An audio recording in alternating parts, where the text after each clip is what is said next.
All right, Ginty here. And what am I doing on video? I know. A goofy radio guy in New Orleans should never be on the video. You know, the whole joke, the perfect face for radio. Yeah, living proof right here. But either way, get over it. Here's the situation. I got a lot of time on my hands. Don't know what else to do with it. So why not do a video podcast or whatever? How often will I do this? I have no idea. When will it come out? Don't know. But I will try to keep it going as much as possible. And it's going to change a lot, I'm sure. I'm just trying to figure out how all this crap works. So if it looks like shit, sorry. Will I swear? Yeah. Okay, whatever. Now, let's move on. All right. Now, the reason I'm doing this is because, well, I feel like there's things out in the world that maybe you're having trouble dealing with, and I know I'm having trouble dealing with them. So my thought process is, let's deal with it together. Okay? Here's what I've been doing. First of all, during this coronavirus situation, I'm trying to not spend a lot of time on social media, Facebook, Twitter, stuff like that. Do I check the news? Yes. Do I want to keep up to date on what is happening? Absolutely. But you don't want to get caught into the crap, the conspiracy theories, and all the BS.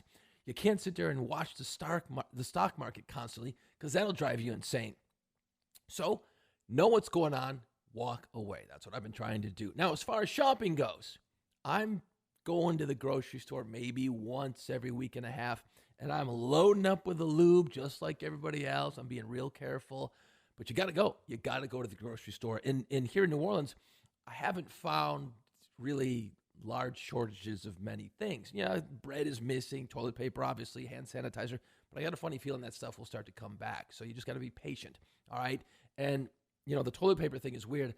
How often are you wiping your ass, right? I mean, go in there, take care of business, clean up shop, and get out. You don't need stacks of the shit. So anyway, shopping. Here's how I've been shopping lately. This is the way you do it right here. This is it. This is all you need to do when you go shopping. You don't need anything else. Take it from these guys. Man does not live on bread alone. What concerns me is, do we have enough ice for all this beer? Plenty. Yeah, well, how about food, son? You bring enough food? Plenty. Right. So that's what you do. That's how you get your shopping done. It's pretty simple. I mean, how do you not trust Terry Bradshaw to do your shopping for you? Another thing I've been trying to do through this situation is reach out to more people more often. I'm terrible at that. But what I have been doing is talk to your parents, talk to your grandparents more often, because a lot of them are scared. They've never gone through anything like this before, as have none of us ever, but they're freaking out, okay? They don't have the means to get out as much as younger people do. You know, they're scared to go outside because they realize they're more susceptible. So make more phone calls. Show them how to use Skype. Explain to them how to use Zoom or FaceTime or whatever, and get them on the phone once a day or something like that. Just talk to them. They'll have fun. Show them the grandkids or whatever. You got to reach out to more people. Make sure everyone is okay. Keep checking up on people. Now, all the doom and gloom, like if you're sitting there and you're watching like CNN or the news, they have the death count, they have the number of cases count, like it's a telethon ticker. That's not good to watch. I would pretty much stop doing that because that'll drive you insane. There have been a lot of good things that have come out of this, and I don't mean good things. I mean people are coping in better ways. Now, for instance, there's a 5th grade teacher in El Paso. She's been spending her weekends driving to her students' homes. Remember, kids are being homeschooled, hopefully, and she just holds up a sign outside their door or window from her car and says hello. And she's been doing this on the weekends, driving around to all her students' homes. Just, hey, what's up? Now, part of that is kind of cool in a way, but then part of it is, what if you don't like your teacher? Most kids kind of don't. It would freak me out. I'd be like, hey, bye. Leave me alone. You got your teacher stalking at your house. I get the idea behind it. It's pretty cool. There was a couple recently in Arkansas. They had waited years to have a kid, and they had to cancel their gender reveal party recently. So their friends improvised. After the couple revealed that they're having a girl, people held a drive-by party with pink balloons and streamers. Okay, these reveal parties are weird. I don't get it at all. I get it. You're excited about having a child. How about that? Just be excited about having a child. The reveal parties, you cut the cake and it's either blue or pink. You open the balloons, they're blue or pink. How about we find out when it comes out? How about that? You look, hey, it's got a little ween. Okay, it's a boy. Hey, it doesn't have a ween. Okay, it's a girl. Then you let everybody know. You can wait a couple more months. It's all good. Anyway, there's an opera singer in Israel. She's going viral because she's been going to her father's house and singing to him while he listens from his balcony. And that is definitely helping him cope with the situation. It's not all good, obviously. There are people that have talent, and there's people that don't. For instance, check this video out that came out of Italy.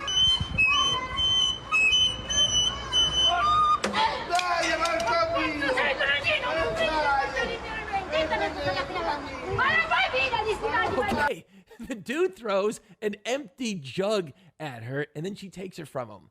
I get the feeling, and I don't know Italian, but they're not being nice to each other. Also, 6 feet. 6 feet. Come on. Now, just to keep people's spirits up, there was an officer in Spain who showed up with his guitar and started singing to people on the streets. They were up in their balconies in their homes. He's on the streets, so he's got a guitar, and he's serenading people through the streets in Spain. That is pretty freaking cool. A lot of businesses are stepping up to help out, too. Lyft is now delivering meals and medical supplies to people. Harbor Freight announced that it is going to donate all its masks, face shields, and rubber gloves to hospitals. And there's a company called the Puzzle Warehouse.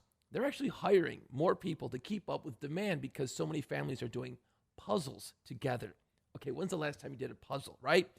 I can't imagine the puzzle business has been very busy for a lot of years. Now all of a sudden, they're back, baby. Puzzles are cool. The Girl Scouts, they've been donating thousands of boxes of Girl Scout cookies to the American Red Cross to help reward people who've been donating blood. Also, you've got to keep old people occupied, right? I'm not saying this to be mean. I'm just saying that when you are in an assisted living center, these people need things to do. And now a lot of them can't get visitors. They're locked in. They're shut in. It's not good. So there's a assisted living company or center in Wales, and they've come up with a life-size, real-life version of the game Hungry Hungry Hippos. Remember playing that as a kid? You had the 4 plastic hippos, and you had to reach them out and try to scoop up the marbles, and whoever got the most marbles obviously won the game. Well, they're doing it with old people, wheelchairs, and brooms.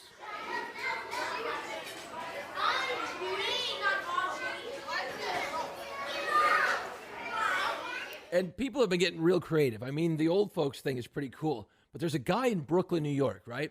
He's a photographer. He's sitting on his rooftop because he's bored. And he's flying his drone around, getting some footage of whatever. He notices on another building across the street from him on a rooftop, there's a girl. She's out there dancing because she's bored, right? So he's thinking, man, I've been by myself for about a week and a half now. I'm a little lonely. And he's a single guy. So he takes and writes down his name and his phone number, tapes it to his drone, flies the drone across over to the girl. He's waving to her. He's like, check out the drone. He flies the drone down. She takes the note. She sees the phone number and the dude's name. A little bit later on in that afternoon, she texts him back. Yeah, the dude picked up a chick using a drone. Now, they went back and forth via text for a while, and things were going pretty well. And then it sort of stopped because everything stops. That's why. You see, they can't go on a real date due to the coronavirus situation. So the guy says, look, we're just going to keep texting, and eventually, some way, somehow, we will get to actually go on a real date someday. Until then, it's back to the porns, which is interesting because porn viewership views is up 11% in the month of March, which only makes sense because people are by themselves a lot of times, or they're just with their partner or with a friend, so they're hanging out. You're lonely, so you got more time to search on the internet for the porns. Now, what's interesting is that coronavirus-themed porn is actually becoming more and more popular. I know, people are messed up. You see, people aren't just watching more porn, they're watching coronavirus-themed porn. In the last 30 days, more than 9 million coronavirus searches have popped up on Pornhub. There's also now more than 1,000 videos that pop up on the site when you search coronavirus. I just did a quick search for research purposes only, of course. And it returns a bunch of videos with titles like MILF in coronavirus quarantine gets hard banged for medicine. And coronavirus patients bang in quarantine room. You get the idea. Anyway, porn traffic has steadily increased in March as the pandemic has spread and lockdowns have been instituted around the world. Major cities and countries are locked up, obviously, so more time for the porns. Now, the porn searches are up, in part because a lot of people are at home with a lot more time on their hands, like I said. However, there may be up because people are using sex as a coping mechanism for dealing with their fear of death. This is a real thing. There's something called the terror management theory. The key idea behind it is that when we are reminded of our own mortality, we subconsciously alter our attitudes and behaviors in order to help us cope with the terrifying prospect of our eventual death.